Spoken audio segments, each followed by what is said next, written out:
পহেলা বৈশাখে প্রতি বছর একটা অশান্তির মধ্যে দিয়ে যাইতে হয়। যেমন ঈদের আগে দোকানদাররা একটা চাপের মধ্যে থাকে কাস্টমারদের, তেমনি একটা হাজবেন্ড বা বয়ফ্রেন্ড একটা মানসিক চাপে থাকে তার বউ বা গার্লফ্রেন্ডের কাছে।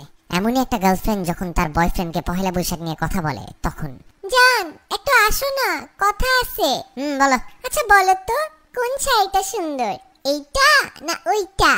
একটা কিনলেই হয় জান, ব্যাপার না, দুইটাই তো সুন্দর। না একটা বলো, কোনটা সুন্দর, এইটা না ওইটা? দুইটাই তো সুন্দর মনে হইতেছে, এইটা একটু বেশি সুন্দর, এইটা নাও। কিন্তু আমার তো ওইটা পছন্দ হইছে, ওইটা তোমার ভালো লাগে নাই?